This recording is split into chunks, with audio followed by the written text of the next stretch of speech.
Tiger hasn't thought about golf, assuming PGA Tour golf. I want the audience who's watching golf today. This is a parallel universe where Eamon Lynch is the advisor to Tiger Woods. And you get to tell Tiger you have to play one event between now and Augusta to have your best chance of getting to 83 and separating yourself from Sam Snead. What layout would be best suited for Tiger Woods to play next? Bay Hill. And Bay Hill is a grind every year. The Palmer family almost want a US Open style test there. So you could argue in some ways that doesn't necessarily suit a guy who hasn't played a lot of competitive golf lately. But the level of institutional knowledge Tiger has of that golf course with 7 tour wins there, 7 or 8, I think it's simply 7. It's just an enormous leg up versus what he would have to do on a course where he doesn't have a particular level of familiarity. And the Players, sure, he's won there twice, but he hasn't competed in the Players in quite a few years at this point. I think institutionally, the best bet would have to be Bay Hill. Easy to lose track. He has 8 wins at Bay Hill. But, I mean, there's so many spots where you're like, okay, how many? Got a Hall of Fame career in all of these places. I'm with you, and it's curious to determine what's the balancing act where you're Tiger, you're 49, yeah. Body's a little brittle. That's a U.S. Open style punishment that you receive playing Bay Hill week. Guys are mentally and physically exhausted by the end of it.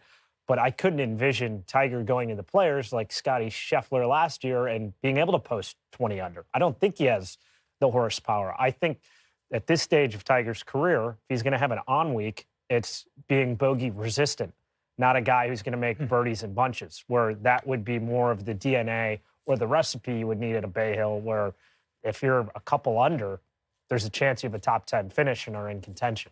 Yeah, I definitely think it needs to be tough for everyone.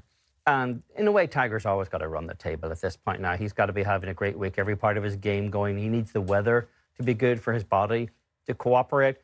What we're seeing out of Tiger, I think, over the last few weeks, he seems very far away, though, from being Tiger, the competitive golfer. We see Tiger, the grieving son. We see Tiger, the father, who's spent a lot more time around his kids in public settings.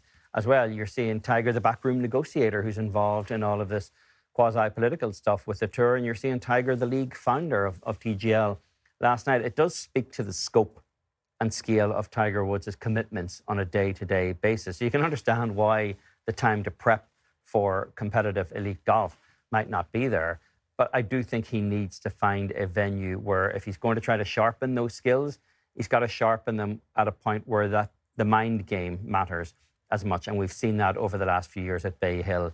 It really is a grind for those guys out there. And a lot of them can't actually adapt to that kind of squeeze that they're put under with the course conditions at Bay Hill. I think he could adapt to that. And to your point, he doesn't need to be rolling birdie after birdie out there, because sometimes par does pretty well at Bay Hill. And you got to remember, on a human level, everyone goes through the grieving process at their own speed, and they handle it internally, kind of what's appropriate for them. And when Earl passed in May of 2006, Tiger took some time away from the game, missed the cut in the 2006 U.S. Open, didn't seem to be himself. And then his next start at the Western was T2, and then one after that. But it took him maybe a couple months to kind of return to life on the PGA Tour as is and become the high-functioning world #1 dominant player that he was.